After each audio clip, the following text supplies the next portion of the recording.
you so much to Flat Eric for waking me up in time to start today's show. Welcome everybody to another edition of Cat Calls. I am Kat, and this is my show that I do Thursdays here on my YouTube channel at Super Cat World, and I do it about once a month. That's what we're doing now.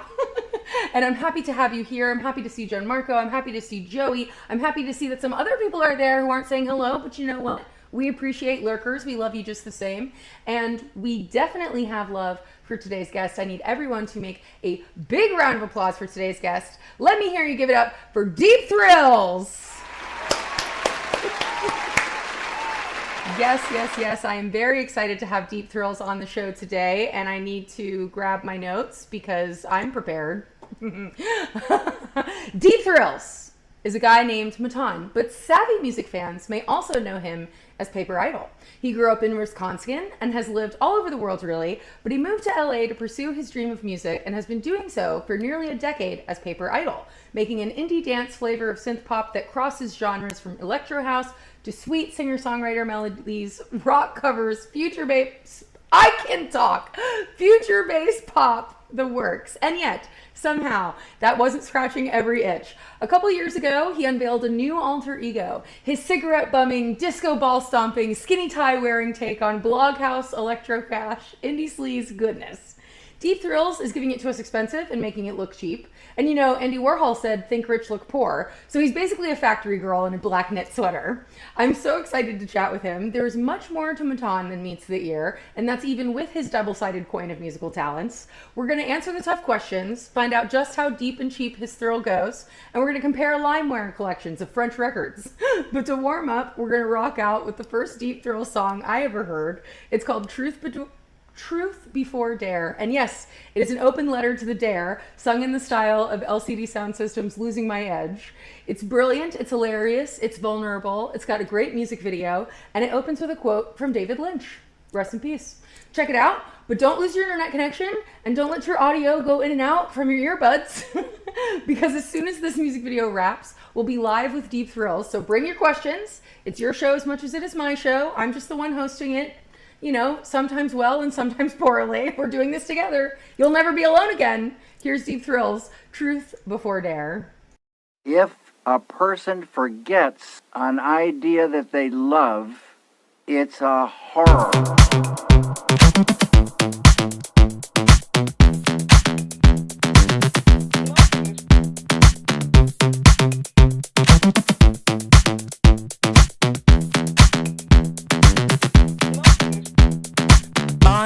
My mind.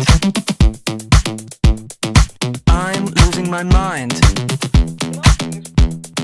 I was gonna take what you did, mix in French touch for the new kids, would have been sick. Now I'm losing my edge. I'm losing my edge.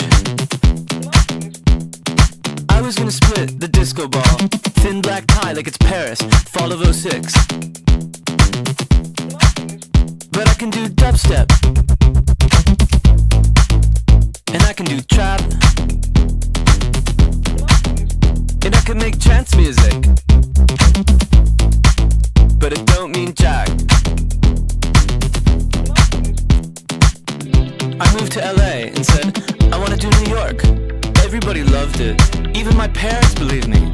See, I was gonna be the greatest Britpop band to ever come out of the US. I was gonna be there first. I was gonna quench that thirst to make this work. I would be all over town, the magazines, the runway shows, and worse. Cause I had it down, I had a plan, I had a vision, I was the man. I want the crown, I want the fans, I made decisions that I can't stand. I want the girls, I want the world, I want applause, and I want the power. But I can do dubstep, and I can do trap, and I can make trance music, but it don't mean jack.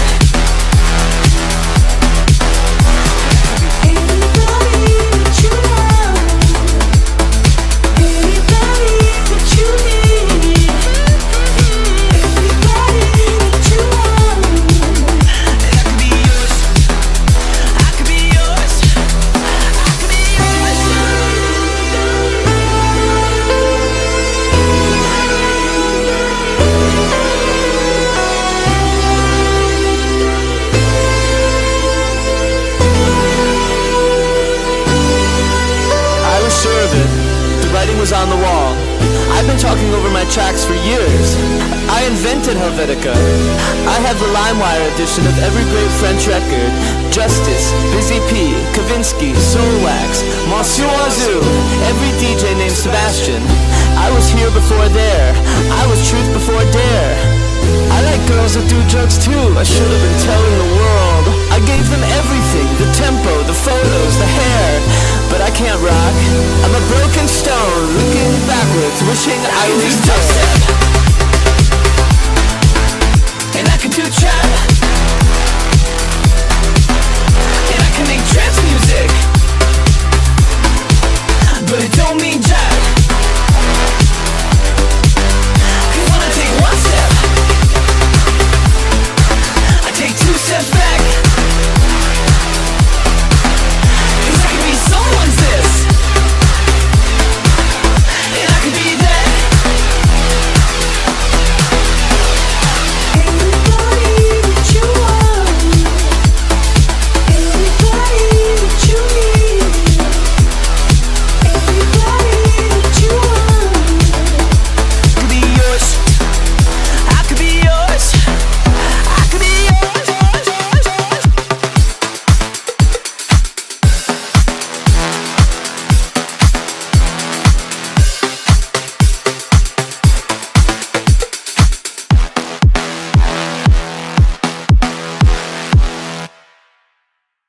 And we're on. Hello, friends. Hello. Monsieur Oiseau. Okay, I want first and foremost for you to show off your t-shirt to everybody because it is very good. Look at look at this. Yeah, this is an important t-shirt. I would say, he told me that he was wearing that for me because we have the whole 90s shtick going on over here at Super Cat World. And I said, I wore this for you. I wore this for you. We're just helping each other out. I love it. We're just a couple of gals wearing shirts. This is really one of my favorites, though. I'm glad you appreciated it. Where'd you find? Was this just an internet purchase, or did you find it on a beach somewhere in LA? It was a Los Feliz flea market, and there was some couple, and they had a bunch of just hilarious shirts, and I saw this, and I was like, I gotta get that. That's the best way. I'm glad it was truly just like a flea market find and not just It was a flea market the ad on Instagram that you saw for a year until you finally said, okay, Yeah. fuck it, I'll buy the t-shirt. Totally, which I've also done, but this is from the source. Yeah. I became obsessed with this shirt because Steve Aoki wears an inverted version. It's a black shirt and it says Boys Noise everywhere in white in the Warp 1.9 music video. And I was No always way. like, oh my God, that shirt is so cool. That shirt is so cool. And then years later, I just Googled Boys Noise all over t-shirt and found this and bought it from someone online. In the white video where they're that he's wearing that shirt? That's awesome. But inverted. His is all black with the white letters. So I don't know. Nice. But I'm assuming this is actually older than when I bought it. Or else Shein has a hustle that I don't even understand why. I'm sure they do. Yeah. That niche Boys Noise he's a member of Nine Inch Nails. So I guess it's not that niche. Oh, true. I haven't listened yet. I watched the Coachella live stream and it was very cool, but Yeah. we don't have to, I really like Nine Inch Nails and I really like Boys Noise and I'm very excited that they're together. I might like them separately better than I like them together, but that's, I think that's just because I'm it's weird to hear Nine Inch Nails songs that played a little differently, and then it's Yeah. I want Boys Noise to do everything that he does, but that's just me being an asshole. I recognize that that's not even It's you feel like it's they're meeting in the middle, but sacrificing the things that you really love about each of them. I individually. actually think that it's probably some of the best energy Trent Reznor has had with Nine Inch Nails since the 90s probably. So I think he's getting a lot out of the Alex Rita because that guy he brings the energy all the time. And I can only imagine that the coolest thing that could possibly happen to a person is that Trent Reznor is would you like to join Nine Inch Nails? Yeah, that's the ultimate. Or, awesome. you know, you could find a One Direction t-shirt with the Backstreet Boys in sync. Which one is it again? I think Yeah, it's in in sync. sync. I'm not Yeah. totally sure. Yeah, I'm pretty sure we got JT That's right here. that's So, yeah. I would say Lance yeah. Bass, astronaut Lance Yeah, Bass, is Bass. on there. Yeah. I haven't pulled up enough for this guy, Yeah. but he's also Joey. Is he's that also Joey? important. Which one's Joey? I don't know. I think was this is anyway. I have no I was idea. never the boy band girl. Me neither. Yeah. Me neither. Really? That was not That's so my thing. crazy. I was not the boy band girl. Yeah, that wasn't for me. But I did. I do remember getting like an InSync, or it was a Backstreet Boys CD. I won it at a arcade. You know how like those like arcade and they like pick Yes. out random things. There was like stuffed animal, this, and then like Backstreet Boys CD. and my friend and I were so like, you know, can I say fuck? Is that, Yes. no, Fuck, okay. shit, whatever. Okay, cool.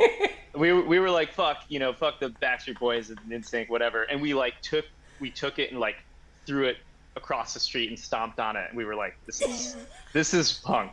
this is punk rock. Destroying a Backstreet Boys CD from an arcade claw is true punk. Yeah. I think you've distilled it, you know? I think many philosophers have asked that question throughout the years. Like, what does it really mean? And I think that's it. That's was, it. That's was fun. that when you were growing up in the Midwest? Is that when that happened? Oh, all right. Now the Nardwuar is coming up. Yeah. Yeah. That is when that happened. In good old Milwaukee, Wisconsin. What was it like trying to be a punk kid in Milwaukee? I was not punk, so it was very easy. All you had to do was throw a CD that you won from the arcade. Yeah, that's all you got to do. But no, it was Milwaukee has they do have like they have a big metal scene there. Metal, punk. There's kind of a scene in Milwaukee. I believe People don't you. know. I believe you. I just recently rewatched SLC Punk, which of course takes place in Salt Lake City, not in Milwaukee. But a large portion of that is them struggling with this, like, living in a landlocked state, trying to be larger than the small confines of their tiny town Yeah, kind of energy. Yeah. And very sad ending. Have you seen that movie? I haven't. No. Oh no. man, it aged very well, I have to Yeah? say. When I was a little mall rat, SLC Punk was a movie that everyone had to watch if you were cool. You know what I mean? Like, Okay. if you were I guess cool. I gotta check it out. I've never seen it. it's really good, but heads up, it's incredibly sad at the end. Okay, So, that's good to know. yeah. I actually played a show in Salt Lake City a couple of years ago, and there were people that came up after, and they were like, "We were not allowed to listen to music growing up, and like, we're so grateful for your like, you know, Wow. Yeah. it was one of those things because That's- the you know, the situation, Because the Mormonism. You know? Mormonism. Yeah. I figured everyone got that, but just in case. I just love that you were like, you know what I'm talking about. We You know can't about talk about it out loud, but You know about the Mormons, right? Yeah. The Church of Latter-day Saints, those saints. Oh yeah, that's the one. Yeah. Wait, so was that a Paper Idol show or was that a Deep That was a Thrills Paper Idol show. That Cool. was a Paper Idol show. So Paper Idol is a Latter-day Saint Survivor approved. Oh, totally. Yeah. Deep Thrills, it probably depends. That's yeah. How far from the church have they Depends strayed? how many years out of the church have you been? That determines.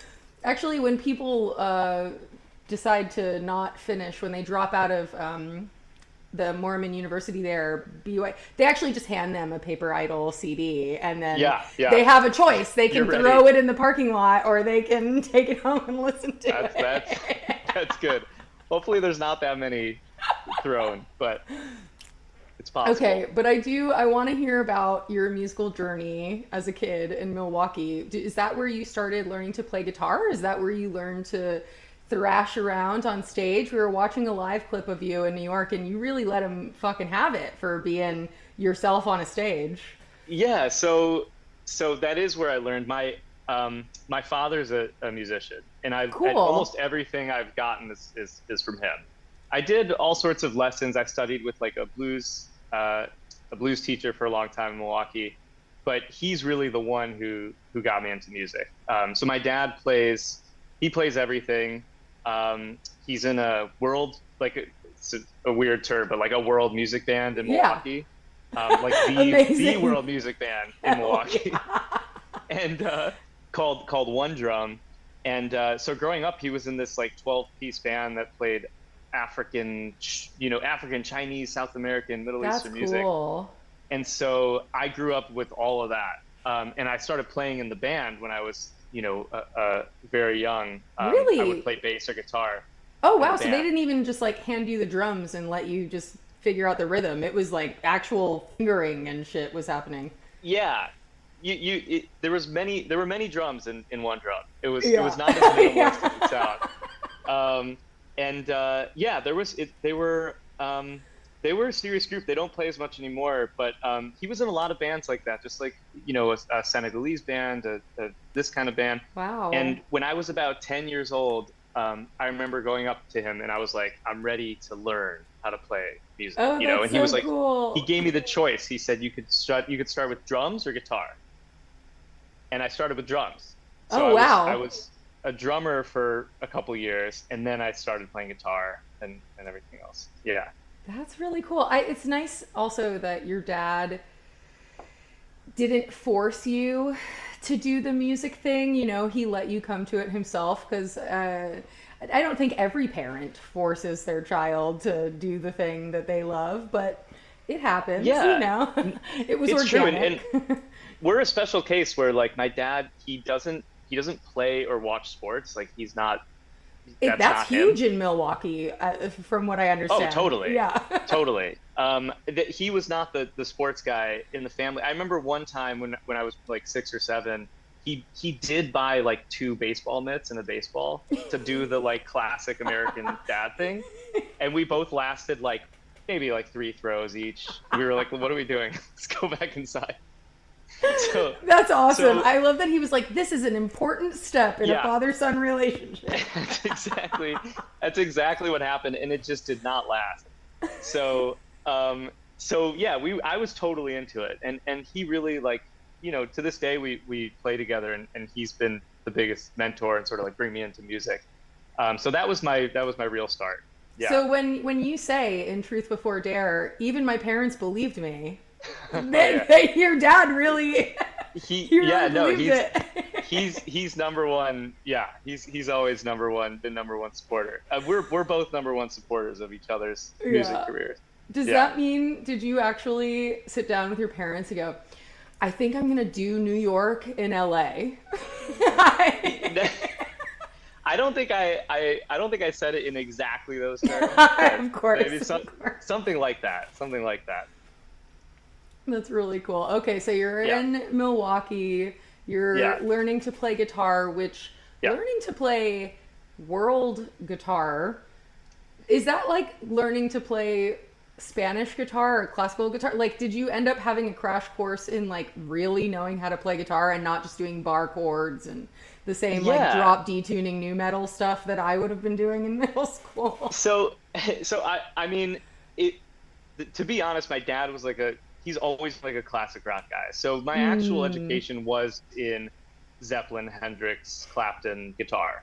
That was like my thing. That was our thing.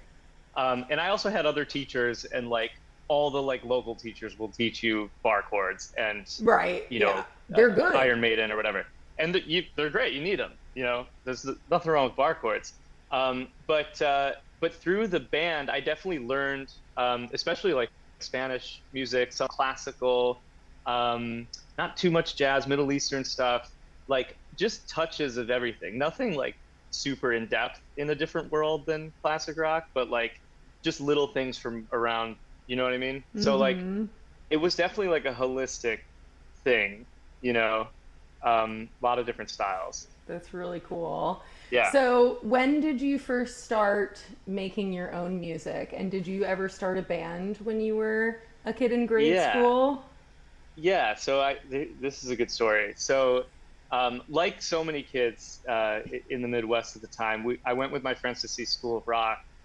The movie. And we had, Yeah, the movie. Yeah, great And movie. we like that changed everything. We were like, we need to start a band. So me and my friends, we all started a band that day. And Yeah, it was you're not me. hardcore unless you live hardcore, you know? Yeah, we realized we couldn't just be all talk anymore. Um, so we that day we started a band. It was me, two of my friends, or three of my friends, and then my dad was in the band. And so Oh, that's we, awesome, actually. yeah. So he was like the drummer, bass player. We would switch off, and we had two lead singers and a guitarist, and we played like almost exclusively Red Hot Chili Peppers. Nice, covers. hell That was like yeah. that was our forte. But one Wait, of the so first what? things we Which did- songs? yeah. Which songs? I'd love to hear Oh, which man. are your favorite Red Hot Chili Pepper songs to Okay, play. so I'm a Blood Sugar Sex Magic guy. Oh. Just that's me. Absolutely, yeah. I think it's my favorite album of all time, personally. It's so And- good. I'm happy to hear you like unironically say that you love Red Hot Chili Peppers because I do as well. And I feel Oh, yeah. like so many people are just like, oh, California, and like that meme No. is funny, but like I fuck with the Red Hot Chili Peppers actually. I'm sure you've seen. I'm 100% sure you've seen the video of Justice talking to Anthony Kiedis. That's I don't the ever funniest thing. wanna you like I did that day. I mean, I can't do the. It's just, He's just it's like- so funny.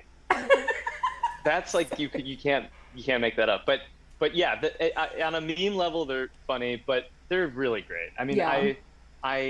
that album really changed everything for me and all my friends. We were all learning all this. We played Give It Away. We played Breaking the Girl. Oh, love that one Around so the much. World. So Yeah. good. I can't. A bunch of Blood Sugar songs, maybe Yeah. some Danny California. You know, if we had to. Yeah. Yeah. Just For the because- fans. Exactly, yeah. To keep the animals at bay. Yeah, exactly. So we were primarily a Red Hot Chili Peppers cover band, but we had one original song, and it was called Original Song. That was the name of the That's song. awesome. I And- love it. And we so one day the guitarist calls me. He goes, "Listen, like I know we've been jamming a lot. We weren't really a band yet." He said, "I got us a gig at the Battle of the Bands downtown." And I Just was like, "Oh my School god!" of Rock. It's just like School of Rock. I mean, we were ready to just do that exact thing. His name was Zach, actually. His name is the guitarist from School of Rock. Like, That's crazy. we were fitting in the mold. And I was like, yeah, but we don't even have a name. He said, yeah, but my mom came up with one, and I gave it to them. It's Dr. Green and the Machine. And so my dad, who's a doctor, became the namesake of the That's band. Yeah. actually amazing, though. Shout out, Mom. Yeah, she killed it. The So- parents in Milwaukee are Oh, yeah. bringing it. Like, So we were on top of it. I mean, we made T-shirts with like a doctor giving CPR, like with the name, and like had a whole thing. And the way the Battle of the Bands worked is it was like 10 bands, and it was by like audience applause. I think was who won. So we just invited like all of our friends. of course. And when we got there, we realized it was us versus literally 9 other death metal, like deeply heavy death metal bands wow. from the local Milwaukee scene, like all dudes in their like late 30s against us. We're like 14-year-olds with my Getting ready 50-year-old to do Red Hot Chili Peppers covers and an Yeah. original song called Original Song. dad. So we did our set. It was awesome. Our friends were there. We got a lot of applause, and we won the battle. And Take that, black metal bands.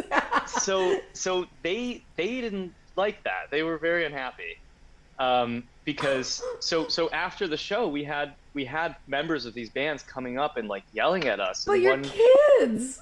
Oh my god, yeah. So it got nasty. I mean, they really were like starting to get even physical. Some guy's girlfriend spit on one of the band members. Oh my They were calling my God. dad, mean things, old men type Oh no. and we had to get escorted out of the building by security.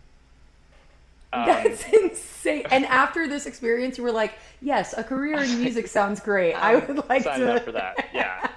So so that was like, yeah, we were like, that was the greatest thing that's ever happened. I mean, we were just escorted out after our show. John Marco says that's so punk in all caps, and That is, he's oh, not wrong. I'm glad John Marco's here. Yeah, that was very punk. So that was the beginning for me. Oh my gosh, Yeah, incredible, and incredible. a lot of twists and turns after that, but that was the first like musical band thing. Trial by fire, Hmm. Congrats. And now Exactly. that's the dragon you're chasing. You're like, Oh yeah. if my show doesn't end with a rival band member's girlfriend spitting on me and I have to get escorted It's out by security. It hasn't happened since. I'm waiting for the spit. Like just that's all I've wanted since then. I think You know, careful what you say on the internet, you never it's know. true. It might That's become a true. whole spitting The whole spitting scene thing. after That's true. after this. It's totally possible. When did you move to LA? And first of all, when you moved to LA, was it to study neuroscience or were you already done with neuroscience I when you was moved done to with LA? neuroscience. So fast forward after high school, I took a year off before college with this band, and we actually played in Milwaukee and like did a whole thing. It was That's awesome, awesome. really fun. Yeah, we put out a bunch of music, and we had all gotten into college, and we were planning on going, but we took a year to like tour and do whatever. Yeah, because how else would you know that you'd ever have that experience again? That's so Exactly. cool. Yeah, it was really cool. But then I went to school and I studied neuroscience. It was something I was always interested in. I also I come from a family of like doctor, pharmacist. My sister's a lawyer. Like Yeah. that's my family. Higher learning. We're high Higher learning, achievers. yeah. Yeah. So I never felt pressured to do like medicine, but I figured, okay, I'll go to college, I'll study neuroscience, which I'm really interested in, and maybe I'll be a doctor or something. I did all the requirements and Congrats. I was in It's a not music. easy, I'm sure. Yeah, it was weirdly, well, I have thoughts about that. I think there's elements about like writing and performing that's to me is like way harder than like what I was doing. I Like see. There's a come to- guidebook to follow when it comes to studying something. And it's another thing Exactly. entirely to just like create Yeah. freely. I see what you're saying. You get it, yeah. Well, thank you for So- letting me know that my Bachelor of Science in Journalism actually was a harder degree to get than getting Oh, for into sure. medical school. Well, hey, I didn't get in. I didn't actually apply. Okay. Not because I was rejected, because I didn't apply. Let me make that clear. So what were we talking about? Yeah, so I was doing this pre-med, and I was in a neuroscience music lab at school. So I went to Wesleyan University primarily because like MGMT went there, and I was like, I gotta go there. Amazing. Amazing. I was like, MGMT, that's if it made that, then I'm down for that. So they're like they're like an interesting school. They have a science department, but really into music. And I was in a music neuroscience lab that was like studying the like brain with music, and it was really cool. Did a bunch of really interesting research there, and also at the same time started a band that would become what I do now. Yeah. What kind of stuff with musical neuroscience intersectionality were you learning about? So I was my thesis but might be out there somewhere. I was studying EEG neurofeedback. And what that means is we were measuring people's brainwaves with electrodes, converting that electrical signal into sound. It's called sonification. So we were turning brainwaves into sound and then playing back those sounds to the people being recorded. And in doing that, you can teach people to change their brainwaves by Whoa. changing the sound. Yeah, like really cool stuff. That's cool. Would that have an Yeah. application for like, would changing your brainwaves actually be mood related or anything? Or is it, I Yes. don't know. Okay. Totally. So the reason we were studying is because there's like a band of frequencies called alpha, and when those are high, you're typically less anxious or more meditative state or whatever. Oh, So we were training people to get more alpha waves, basically. that's Yeah. really cool. Does the stuff you learned while studying that and working with people ever resonate in your head when you're songwriting? Yeah, for sure. I think that in a couple ways, I think, well, first of all, I took some really interesting, there's an art side to this whole thing too, which is that there's a professor from my school in the art department who was doing the same thing, but for the purpose of performance. So Oh, okay. he was measuring his brain waves and then turning them into like big sine waves in the university Wow, chapel. that's cool. Like it's not even a theremin. It's just, bro, it's my brain. It's yeah, it's so cool. So if you look up like Alvin Lucier, uh, you know, there, you'll find he's the guy who did it, and like it's so cool. And I took a bunch of experimental music classes, and that in addition to my research, like that stuff was like changed everything. Like John Cage, Alvin Lucier, learning about sort of like 20th century experimental music in weird ways has definitely like influenced my process. Or like I do things and I'm like, oh, that's kind of like a weird Steve Reich-ish thing to do. I don't know. Yeah. That's cool. Well, I Mhm. have to study up on these folks and learn more about what they've done, and then I'll more fully understand how that fits for you. But I'm really excited that you're name dropping these people because this is not the usual name drop that you Yeah, get that's from it's a weird name musician. drop. Just as an example, like Yeah. I have a song, a Paper Idol song called Knock Knock, and there's a lot of repetition. I take a sample and it's repeated like a million times, and that's like an experimental music. Some guy did that with tape back in the day, and like slowed down one of the tapes, so there was all this phasing, like just weird things. And after I made it, I was like, oh, that was like, you know, this experimental class that I did not think I would think about ever again has made its way. So yeah, it's definitely influenced. It's funny the things that stick with you that you don't, Yeah. you know, looking back on life, you're like, oh, it does all come together. It's I all- am the summation of my parts and thoughts and Yes. experiences, as it turns out. Exactly. They were all right. And that's why it's important what your mental diet is, folks. That's right. David Lynch is very into meditation and mental diets, and Yeah. Was himself a student of the absurd and the experimental. Why did you choose that quote at the beginning of Truth Before Dare? So when I made the song, that was like, I remember having watched the interview that it came from, and I just resonated even before the song. I remember listening to that, and I resonated with it so much. I remember sending it to someone. I was like, he gets it. Do you hear what he just said? Like, you just want to die. when how this many thing times that I hear David Lynch say something and I'm just like, oh, I wish everyone Like, felt that's the the way you thing. did. Yeah, and he's so candid and so honest about that feeling. And I think that there's something about the like the creative struggle is sort of like, it's at the same time it's not like life and death in a lot of ways, like physically, and I think that there's sort of a trope of the, like, you know, tortured creative or whatever, and that can sort of get old. But at the same time, it is like its own world of like anxieties and thoughts that I think is like misunderstood. So to hear someone like encapsulate that feeling, I was like, I just kept thinking about it when I was producing the song. Last minute, it was not in the song until like I uploaded it. And then last minute I thought I gotta just throw that quote in the beginning. Like, you know, I was like, I don't know if that's like the Spotify friendly thing to do, but why not? Yeah. Yeah. Well, it worked out fine. You haven't received a cease and desist yet, right? You're not. Yeah, like- I was thinking about that. I haven't. Luckily.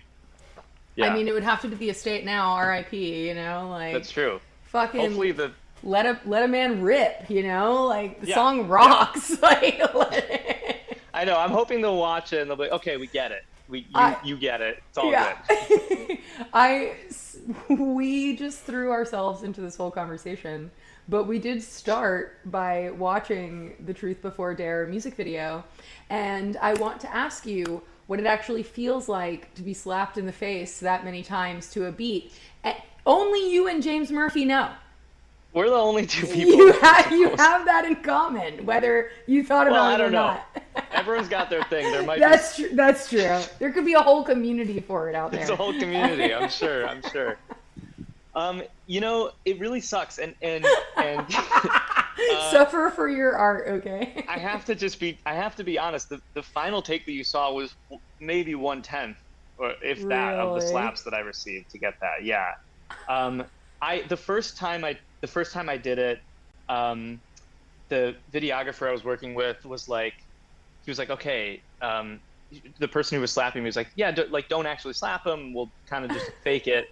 And we looked back and it was like, that's not going to work. Like, let's go. We got to go all in. You know? If you're not hardcore unless you live hardcore. That's fucking right. So yeah, Jack Black was in my head. And so I went back and did it again. And then looked at that footage. It's like, oh, like the lighting wasn't right. That something about the vibe wasn't right. Oh yeah, That artist perfectionism started kicking in. Actually, really- kicking your ass. It really kicked in. It's totally. And I had so many random people were involved in. Like I brought Skylar, who I've worked with, musically. She came in and did some of the shooting. And then finally, like the very last take, but my girlfriend is slapping me. And there's one deleted scene that no one will ever see of her on one of the takes just hitting me like a little too hard. And I'm like, and you see me just be like, oh my God. And we had to cut. I was like, it's okay. I was not ready for that. Yeah. What was your safe word on set? Unfortunately, we didn't have one because I had to deliver it. It was a whole thing. It was very fun though. Honestly, it was fun just getting the whole thing was a blast. I worked with amazing people, and just getting the lighting right and buying the right camera, getting the VHS look. It was awesome. I wouldn't take it back. Yeah. Even though it was No. painful. Oh my God, it's so worth it. I mean, it's just. You know, I said this in a newsletter earlier in life, but even though the song itself and the music video is entirely a reference, it still feels very original and fun. And I think it just because it's like your kind of the whole bit is that like you get this stuff and yet you're in the James Murphy seat of like, wait, but everyone's loves this guy. He's doing this thing. But it's just like, so, I don't know. It's just great. I just love to hear where that even came from for you. Yeah, you got to be careful with that kind of thing. Because I definitely didn't want to do a rip-off type thing or do something like this for no reason. But I kept, like, as this was happening, I was going through these, having these actual thoughts. Just the idea of doing, of James Murphy having been in a similar position, and then me being here in a position where it's about the same genre and record. Yeah. I was like, this feels like one of those, like, 1 in 100 times where I should do the homage. Yes. And but I also was like, the reason I didn't go with the first 5 times I tried it is because I was also very cognizant of like, I can't half-ass this. Like, if I'm gonna like, I gotta do it justice, truly, Yeah. if I'm gonna take this on. How many takes did it take James, Like, I wonder. Who knows? We'll find out. It's funny because when I first saw that video, I thought, oh, that's cute. Like, that must have been fun. And then I was like, oh shit, this is a serious project.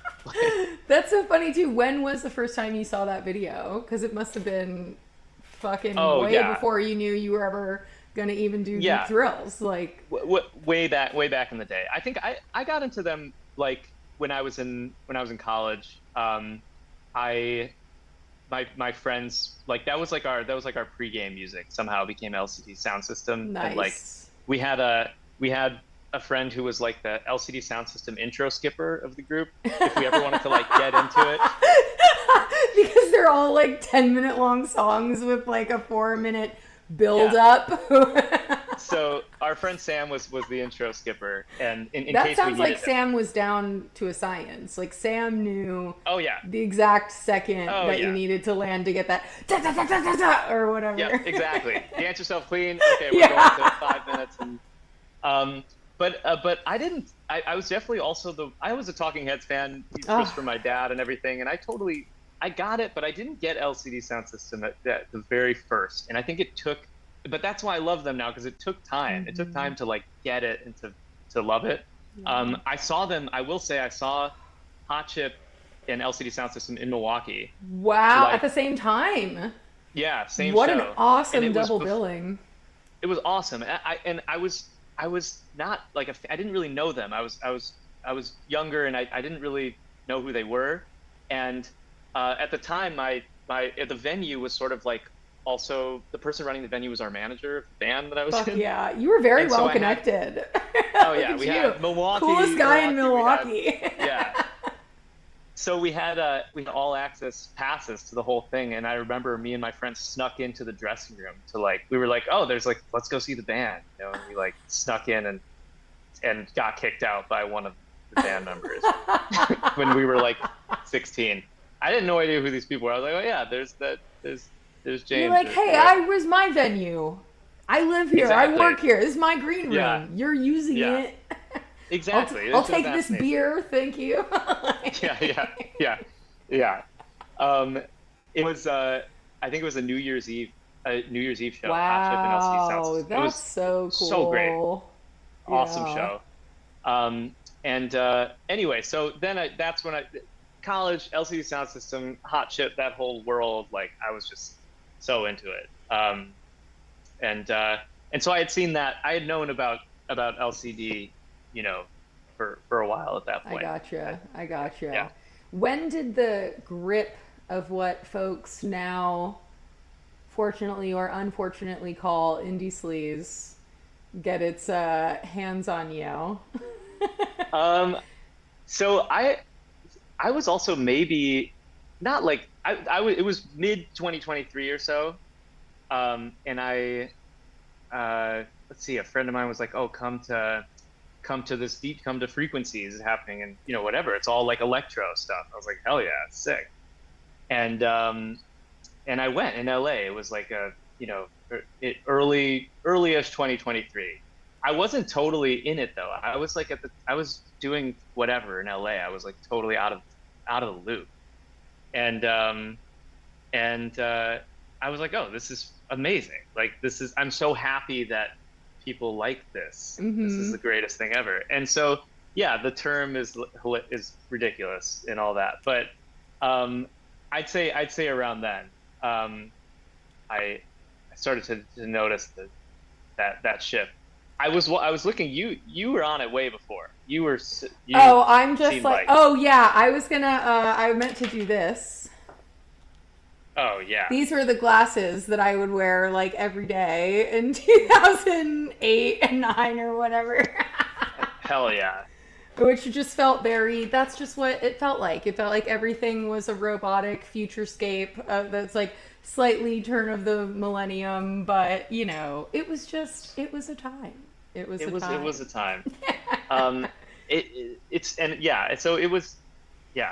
was very sweaty, you know. It was Yeah. sleazy. That's the thing. That's funny about it. My friend Lisa, she heard this indie sleaze term, you know. I was showing her the Instagram or whatever, and I was like, look, everyone calls it indie sleaze now, and it's what we were doing in college. And she was like, I don't like that name. Why do they call it that? That's really gross. Yeah. And I'm like, It's- well, it's- we kind of were gross, but I get you. Yeah, maybe it actually just was that gross, so it's fine. No, it's only, you know, people, no one liked Bro Step, you know, when that term came out. Right. And like, now we listen to that, we're like, that was the coolest shit ever. You know So what's funny? It's what's so funny is that what I remember about that time period in the mid 2000s when like Justice's Cross came out and everything in my world started to be about this thing, and it was this mix of like, you know, Electroclash happened just before. It was kind of the same scene but growing, and then it became more DJ oriented, and like Daft Punk toured and that just blew everybody's minds. And um but there was this feeling, there were like indie bands, you had bands like The Knife and Crystal Castles, and they're making the weirdest music you've ever heard, but the DJ will play it at the house party. I was in Florida, so it was house parties, it wasn't really like clubs, you know.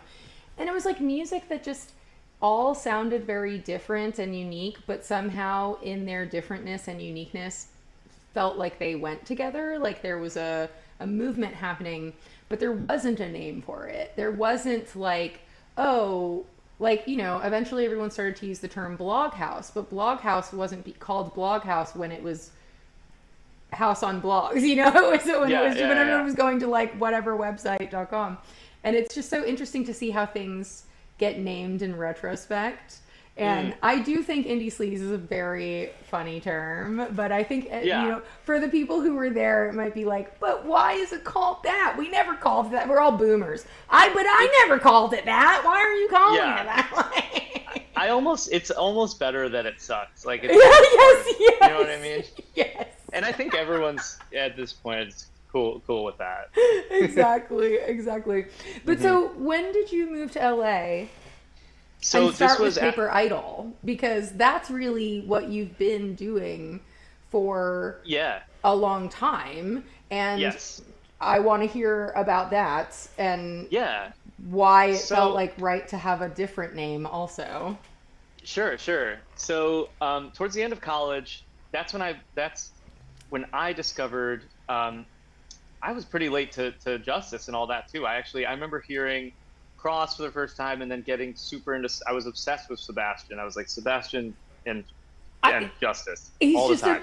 yes. That's all I could listen to. Total and Cross. Yes, I have And, a Ross EP on vinyl. It's like one of my most prized possessions. That's so cool. Yeah. That is awesome. And I came from this, like rock, the rock, even just in high school, like rock, classic rock, that whole scene. I was into like the White Stripes. I was more of like a Jack White rock guy. And then Same. this totally, yeah. Honestly, like I grew up listening to all that stuff and classic rock and punk rock. Like I've got a picture of the Sex Pistols up here on my wall. Like I was goth music, and I think that's what actually drew me to this genre of electronic music, because they were speaking a musical language that I understood from being this like punk kid, basically. This like rocker kid. Yeah. And that's what all these artists were. Like Mastercraft is oh my god, from above 1979. These are all people who came from rock and started doing that. And so it really was like it was my gateway, as it was for all of us, into like electronic music. And it's so funny because the very first like EDM song I remember in high school that I ever heard was Warp 1.9. And that was like, yeah, seriously. I was gonna tell you this anyway. It's so funny. And I was so like, this is amazing. Oh my god! Talk about slapping you in the face. Like that song is like the audio version of a slap. Yeah, I remember.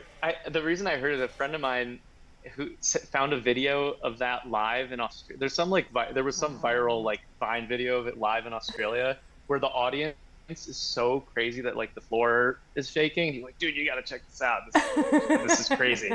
We gotta go party wherever this is. And I watched it. I was like, what song caused this to happen? And I was just like, this is so cool. Anyway, so Warp 1.9, and then in college, Justice and all that. And so I started a band called the Double Twins in college. That was me and a bunch of friends, and it was like all my production, doing like French housey production, like distorted vocals, and we would play live at the house shows. Like That's awesome. super super fun. Yeah, yeah. Like we had the microKORG and the drum kit and Nice. B, and like it was one of those pared down style Yes. situations. And so I was doing that in college, and then after school I worked for a year for like a medical tech company in Copenhagen, totally random. And was bored out of my mind. Yeah. I was like, this is, I thought I'll get a job, like that's something to do after college. And I was as soon as I got there, I was like, I need to quit and never have a job Damn, again. even being in Copenhagen, or Copenhagen is how you say it, that wasn't interesting. I feel like it was like a test. It was like a test. It was like, we're gonna give you like the free meals and the flights and the money, and like see how long you can stay and not follow your passion. And I really caught that. And I was like, I'm not into this. Good for you. The Copenhagen was awesome, but the work was really boring.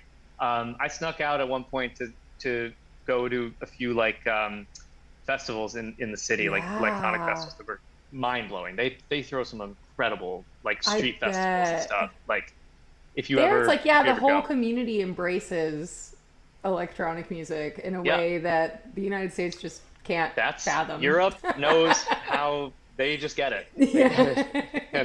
And that's how it is. So I remember I had a work trip actually to LA, and I was hanging out with some friends. At the time I was borrowing I have an aunt there, and she had like her old 1980s Mercedes like convertible. Nice. And she was like, you can have this for the weekend. So it was me like with a surfboard in the back, just driving around LA. I was like, this is where it's at. I need to move here. And so I had a bunch of friends. Wesleyan, it's a big film school, so I had a lot of like film friends who moved out there, and they were like, you should just move here for sure. It's like, music and stuff. And so I thought, this is what I'm gonna do. So I quit and literally just drove out. And that's where Double Twins turned into Paper Idol. I linked up with some friends from Wesleyan who had graduated and moved to LA as well, and started a band. And that's the inception. That's awesome. Yeah. Well, I feel like when listening to Paper Idol, I hear all these influences that you're talking about in the music as it is, when I listen to Deep Thrills, I'm like, this does sound like the heavier, more aggressive version, but there are a lot of Paper Idol tracks that still have like that DNA, It's totally. Like, yeah. And they are totally overlapping in a lot of ways. I just I don't know. I felt very strongly at the time that I needed to start something fresh. Yeah. It felt like personally I felt different. I just felt like a different energy that I didn't recognize. And so when I was making music, it felt like it was coming from a different character, a different thing. And so I figured, like, if I really, really want to honor this, like as a separate thing, I gotta just do a different name. And I've thought about it a lot. Trust me, I went back and forth on it, and ultimately decided to launch something new. This, why not? Yeah, no, I totally fuck with it. I think it's great. I mean, I think it must be fun too. Like, it's funny because you don't always have your glasses on when you're doing Paper Idol stuff, but like the Paper Idol visual, it so often is this like, hello, fresh-faced, like yellow, like bright colors. Yeah. This like sense of like irony in the white bread, like Midwesterner type of vibe or whatever. Yeah. And then the Deep Thrills is just like, ugh. I've got a suit on for some reason. Like, yeah. Because it was all business casual in the mid-2000s. Exactly. And it really is fun. I like acting. I like doing things and trying different things, and to me that's what made it fun. So just here's a new world, let's see it. I was reading somewhere that you took an acting a method acting class. Yes. I took a semester. Oh wow. And it was awesome. I think I need to go back. I just moved to New York like that's right. a second ago. I moved to LA, said I want to do New York, and then moved to New York. Are you where gonna I do will LA be doing LA. in New York? Yeah. I wanted to ask you. Yeah. You just moved to New York. You just moved to New York? How long ago? Not really. Like so, like a month or it's complicated. I moved here Okay. like a couple months ago, but it took me a while to find an apartment. Oh, So of course. I'm currently at my. I have a lot of family here. I'm staying at my cousin's old room at my aunt's house. Shout out your cousin. Oh yeah, Jonah. Thank you. We love you. Thank We you, love you, Jonah. um, well, I was going to ask you, there's such a debate amongst the hip and the chic and the creative and the who's who. What city is better?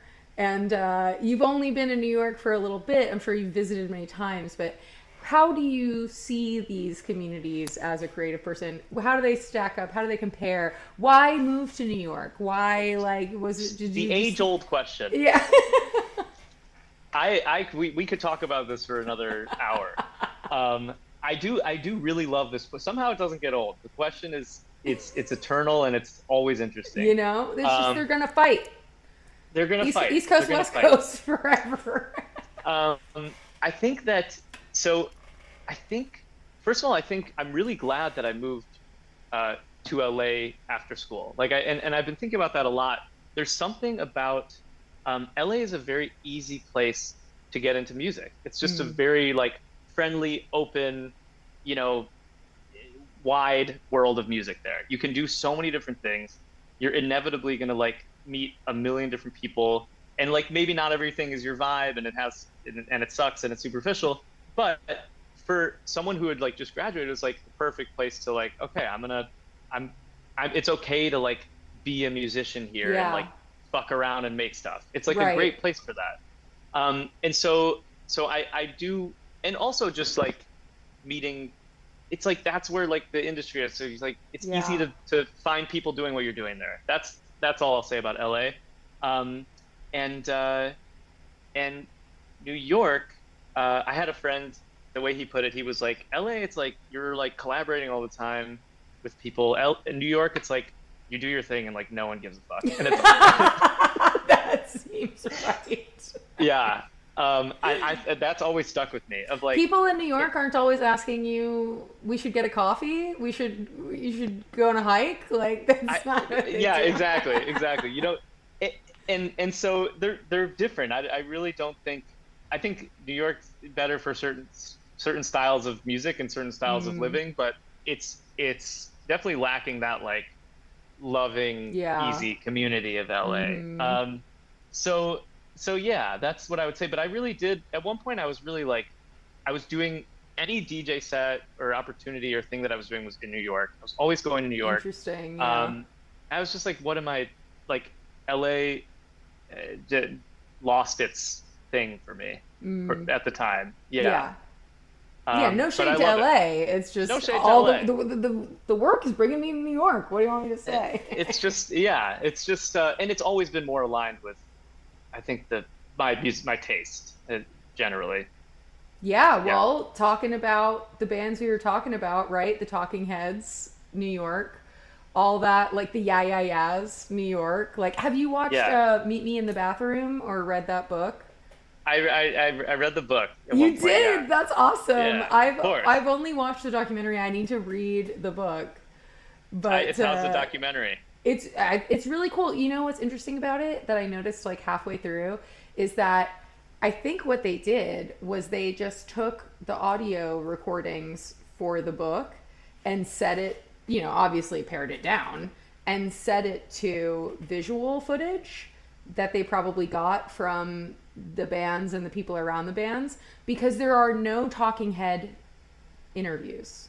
There's no like cut to James Murphy or Luke Jenner or Karen O like talking at the camera. So I think Got it. which is cool because Whatever. the whole time you're just watching the footage chronologically of these bands go through and it was fascinating to me. The way they presented it in the movie, at least, was kind of this like, the Strokes were the biggest band in the world, and Interpol just felt like they weren't the Strokes. And I personally was a really big fan of Interpol, and I just was like yelling at my TV, like, Interpol, you don't have to be the Strokes. You're so good. Oh my And then, God. God. you know, everything ends well. And then they both headlined Coachella this year. So, you know, There you go. what There's that. fucking year is it? Like, It's incredible. I saw Interpol at some festival a couple years ago. I was blown away. I thought they're it was amazing. great. I saw them. The first time I ever saw them was fucking back in the day. I think it had to be like 2005 or something. They played this festival that The Cure. It was a touring festival that The Cure was doing, and The Rapture was also on this tour. And some Whoa. other, they like set up 2 stages. It was like a whole thing. And man, I thought Carlos D was the coolest person I'd ever seen in my life. He had the gun holsters without guns in them, and he just was cool. I They're loved the it. coolest. Yeah. Yeah. Interpol's great. Only But love it's- for Interpol. But it's great that now you're surrounding yourself in the creative soup that is New York City. Maybe you can channel even more this, you know, sidewalk grit that seems to permeate all the music that comes I from think New York. so. I think so. We'll find out. I'm at an interesting creative phase where I'm like, sort of intentionally, I'm like at a blank slate where I'm like, I'm Yeah. here, I'm ready to just make music and see what happens. Yeah. Like I don't have like a trove of demos anymore that I'm releasing as I have the last couple of years. Yeah, I was Um, gonna say you just this month released "How Cheap Is Your Thrill," right? That's That's right. the name of it. Yeah. Okay, for a second I was worried that because it's "How Deep Is Your Thrill." How cheap is your thrill? And Cheap is I your won't thrill. tell you the name of the third one. There will be a trilogy. Oh, Absolutely. that's so awesome! That's the plan. Does it rhyme? Do they all rhyme? can't- You can't tell me. can't Because if you say say yes, then there's only going to be so many words left. It's true. How meat Although I've is thought of a your couple. thrill? Yeah. Yeah. I've thought of how steep is your hill. No, that's a good one. Yeah. That's a good one. So yeah, we'll see. We'll see. That's really exciting. But I love to hear that also because yeah, it sounds like you had this burst of creativity with this new, correct me if I'm wrong, but it sounds like you had this burst of inspiration that came with adopting this alter ego, so to speak. Even though Deep Thrills has been inside Paper Idol all along, you can't fool me. I hear it. You know. But You know. I love that you get this start fresh moment in a new city that's full of inspiration and opportunity. And it is tougher, like you said, like when I'm in New York, you feel it. It feels slightly oppressive. Yeah. The buildings are tall. There's so much action. The trains are loud, you know, the pizza rats and the whole thing or whatever. But like, you throw a rock and you'll find something interesting. Open whatever dirty door you're walking past and you're gonna like discover some insane shop or restaurant or like collective of people doing their hobby or something. It's just Yeah. like, I'm really like, it's a strange phenomenon I feel in New York that I've talked to some friends about. That there's something like LA, like east side of LA, it's pretty quiet. Like you don't really walk around that much, but it's right. it's like you get your own space and there's a lot of space and it's quiet in some way. In New York, it's insane and all this, you know, the sounds and the smells. But there's something when I'm in New York, just walking around, I find myself like thinking more clearly and more like in my own zone than in LA. It's kind of a bizarre thing, and I think there's something creatively healthy about the city. I don't know if it's because of or in spite of all of the insanity, but yeah. there's something good. There's something good here where you feel like you're in the zone, you know, like you have ideas, and there's something inspiring about it that's been fun. Yeah. Well, you're just at the beginning of your journey. It's true. And to clarify for everyone at home, just because you're doing Deep Thrills, it does not mean that the Paper Idol productions aren't flowing. 0%. The Paper Yeah. Idol is still alive, just so everybody knows. Yes. When you write a song, do you have to have that moment in your head where you go, is this a Paper Idol song or is this a Deep Thrills song? I haven't. Usually it's been like, usually the folders are like, am I going to release this or is it like a random piece of shit? Hell yeah. I like I that don't really- binary even better. I actually, the way I've been doing it lately is like I have like folders, and I try not to name my demos. I just call them track 1, track 2, track 3, and like I'll Oh, fill up a whole interesting. folder Cool. full of stuff, and then one day I'll make something and I'll be like, we're ready for the next folder, and then it's like Deep Thrills Volume 6. So I have like these volumes, and it's kind of crazy, but yeah, Do that's those actually align with the way that you end up putting stuff out, or it's just you're just like this today? It's a new folder. Whatever we've been doing, that's a different Yeah, chapter. Now we're in. I will say there is no real rule, but the almost everything I've put out was from Deep Thrills Volume 1, Nice. and some Volume 2. Yeah, but mainly Nice. Volume 1. Yeah. Is there anything you want to say about this latest collection of tracks that you dropped on the How Cheap Is Your Thrill EP? Because it literally just came out, and I really Yes. enjoy them. I haven't seen. I don't think you have any music videos for them yet. Are you going to make music videos? Possibly, yeah. I have some stuff in the works. Right now, it's just goofy vertical visualizers, but I am working on some videos. Are you still working I with your friend that you've worked on with like so many of these videos? I can't think of her name right now, but there's like a director and Dira. filmographer. Yes, Dira. Yes. Yes, my girlfriend and Oh, is that your a girlfriend? lot of things. Fuck yeah. Hell yeah. So- Shout out Dira. Shout out Dira. She's the best. She's I love it. super- I mean, you guys collaborate so well, obviously. Like, that's really fun that you can be Yeah. in a relationship with someone who also gets the vision and wants to For help sure. build And- it. she gets, I get all this, amazing work with her, and she gets to slap me in the face 100 times. A little too hard sometimes. Also, when else is she going to get that green light, you know? That's true. That's true. No, I'm definitely like always doing stuff with her.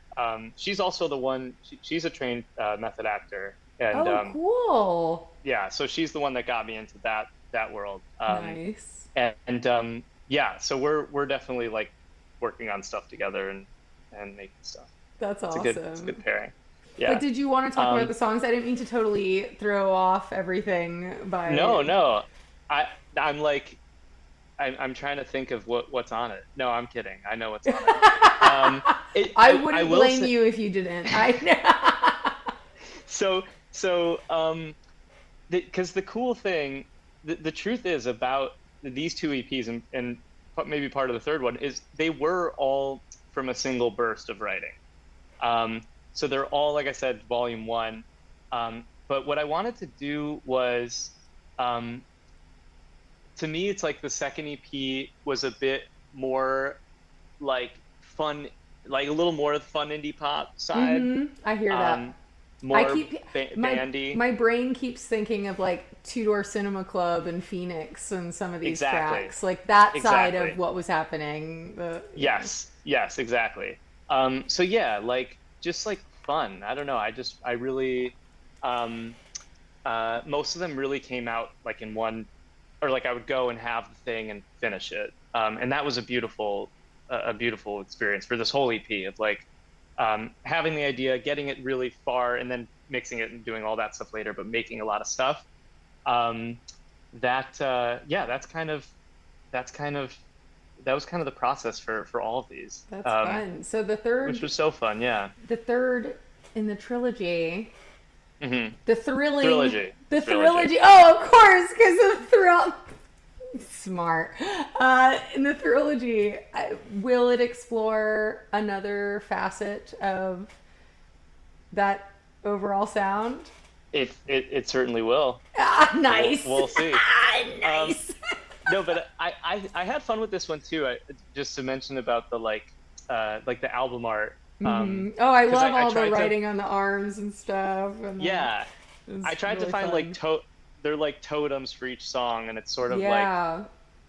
everything's a little bit about like, not addiction is not the word, but like these things, right? The things that we like depend on, and so that each one has like its own sort of like cheap thrill. Yes. that's, like, Okay. its Because totem. one's got like a Yeah. pill bottle, Yeah. and now I'm trying to remember what all of them are. The one. there's Sort like of handcuffs or something. yeah, handcuffs for lock me up. Yeah, yeah. Some Is of them there are a obvious. bottle maybe? There's in a one bottle of them? honey. Okay, The bottle of honey. that's Yes. bottle of honey. That's right. For honey, of course. Yes, of course. So yeah, how cheap is your thrill? I was like, oh yeah, they're all like, there's like an element of cheap thrills to the whole Mm-hmm. thing. Yeah, without it being like an annoying concept album that's like specific, but it's Right. like It's not that's too on the tie-in. nose. It's Yeah. not too on the nose. Yeah. Well, and even just the visual of like the name on the arm and the thing, it's very Flickr somehow. It's like Oh yeah, major flicker. back in the days when social media wasn't even real yet, or sort of was, Mm-hmm. and it was forums and it was MySpace and early Facebook. And people, I was thinking about this today, like now when you look on Instagram or something, you're not even looking at just people, you're looking at presentations. Yeah. It's like, here's a comedy bit from someone. Here's a slightly informational video from an asshole who you have no idea if they know what they're talking Yeah. about. Like, it's much more like watching TV than it is It's- just like it's really sad. people making stuff. I know. I was talking to someone about like we need to make a new Instagram that's like that's basically just like what it was, but it doesn't change. You know what I'm saying? I know. We lost what they actually gave us originally. Yeah. I know. Can we just have the original version? Yeah. No, I'm with you. I really don't like it makes me sad. I find myself not going on that much, which is like, Same. you know, Same. I've taken it off of my like shortcuts on my phone. And without smart. that, like the first week I did that, I was like, oh my God, I like try to open it so many times.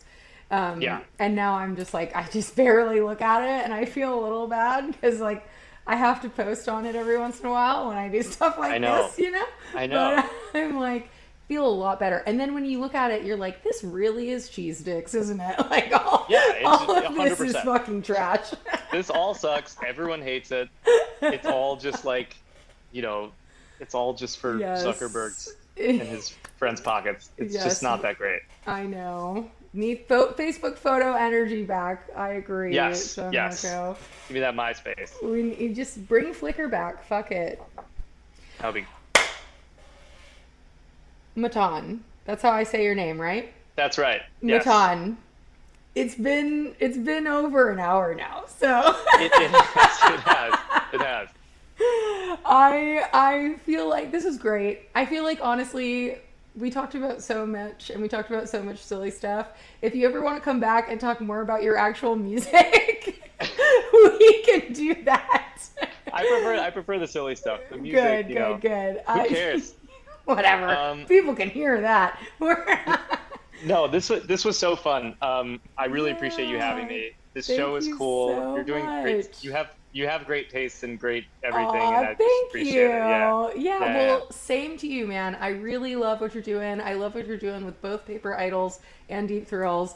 And kudos to you for having the energy and the balls to be like, I'm going to do 2 fucking projects. Deal with it, world. Deal with it. And I'm glad you're having fun with it. And I'm glad that you're like, you know, tying it back to what we were just talking about with Instagram and how everything just feels so superficial and forced and overproduced. Like, I think that's really what I miss the most from that time 20 years ago, when it really was just people being creative, shooting from the hip. You don't need to have $1 million to do something cool. You just need an interesting idea. And I love the videos that you and your girlfriend have made. Dira? Yeah. Thank you. I'm glad I got it right. Dira, Yes. like I love the flip book one, and I love the just, you know, obviously work goes into that, even though it looks very simple at times, you know, oh, it's just me getting slapped. Oh, it's just me in a white room with a disco ball. But like that takes a lot of work, and that, like you said, takes a lot of people. But I appreciate that you're doing the work because it's reading. I'm glad you loving appreciate it. it. It's landing. We do it for you. We do Thank it for you. you. For me personally, I know, and that's why I wanted to thank you. Amazing. Well, I'm happy. I'll come back anytime. Yeah, Hit me up. maybe when the trilogy closes things out, we'll have a Great. and we'll talk concept, high concept art. High concept. Oh yeah. No silly. No One Direction. Listen, let's always leave room for the One Direction NSYNC t-shirt. What are yeah. we even doing it for if we're not leaving room for the One Direction? I'll wear it next time. I promise. Well, no, we got to step up our game. True. We'll surprise each other with 2 new incredible fits. Next time it'll be Backstreet Boys and 5 Seconds of Summer or something. Yes, I love that. On the way out, we're gonna listen to "Lock Me Up." That was my pick because Amazing. it's from the new EP. And you said you like Sebastian. I can fucking tell when I hear that fucking hook. You nailed it. That whole little whoop whoop. I can't do it, but whatever's happening there with the warps and the rewinds and I don't know, but it sounds 2 thumbs up. Thank you. Awesome. Flat Eric is thumbsing up too. Do you want to say anything about that song before we go, or you're just like, Kat, fuck off. It's 8:30 and I'm done. Not fuck off. The one thing about that song, because you brought up the chorus, is like it did not exist. The song existed without that for like a year and a half. Wow. And I was like, what does it need? And then one day I locked in, I found the right samples and stuff, and I was like, that's the chorus. It's so And so good. I'm glad it wasn't going to be on the EP because I almost didn't save it. And then last minute I found the thing. I found the thing for it. Damn, I'm glad you did because it's hella juicy. It's great. I love it. Matan, thank you so much for your time. Of course. Thank you, Kat. This was awesome. Thank you, viewers and everybody watching this. Yay. I'll see you soon. Cool. Bye. See you soon. Thanks for everything. Bye. Woo! We made it. Gianmarco, Joey, secret lurkers in the back. That was so fun. I lived through it. We learned all about how to be a real punk rocker. We learned that you can't be hardcore unless you live hardcore. I'm glad that while I was actually having the interview, most of my brain cells rubbed together. But here we are at the end. We're just going to play Lock Me Up and see ourselves out. We will be back with Cat Calls next month. I can't tell you who the guest is going to be yet, so I'm not going to tell you who the guest will be yet, but there will be a Cat Calls here at the YouTube channel for you to explore. And there are already so many Cat Calls episodes here at Super Cat World on YouTube. There's Scream, there's Maddion, there's Nina Girachi, there's Merchant, who was just on last month, if you didn't check that one. And Joey, I'm glad to hear that the sound went well. My earplugs were doing a little bit of chicky during the thing, and I hope that wasn't happening for all of you, but here I am blabbering once again about all of the IT stuff that you didn't really come here to hear about, unless you're Joey maybe. But if you're watching this at home, I implore you to check out my Substack. You get a weekly email where there are new playlists, which will certainly feature Deep Thrills music as it comes and Paper Idol. Look out for that, but also all kinds of fun stuff. And it's not just dance music. It's sometimes post-punk. It's sometimes, indie rock. We like all flavors. Might get some hip hop sometimes because I like that too. So follow the Substack, like and subscribe here because that's what they want you to say on YouTube. And mostly just thanks for hanging. It was really fun. And listen to Lock Me Up by Deep Thrills.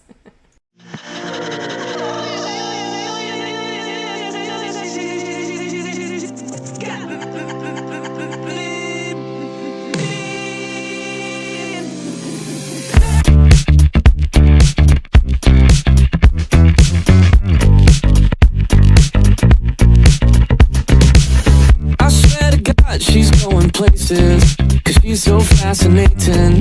So I keep up the pace with it. And I'm not the kind to lose my patience, but I just can't replace it. The feeling in my chest just yet. I can make licks with a sweet guitar. I can point out all the movie stars. I can make love to pretty much any song, long as you don't sing along. I could be the one to finally kiss you. I could do a choke straight from my jujitsu. I could draw blood like a nurse. I could be there for you. Oh yeah, she's got me being bad. Feeling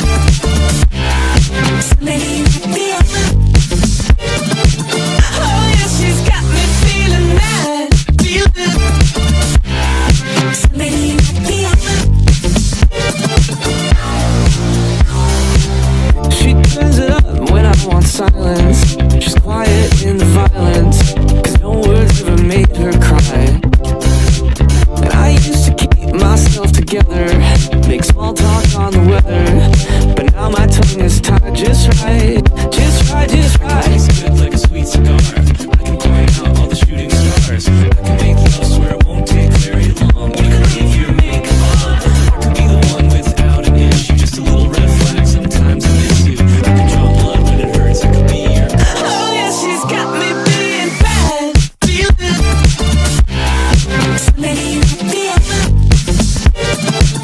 Oh yeah, she's got me feeling mad.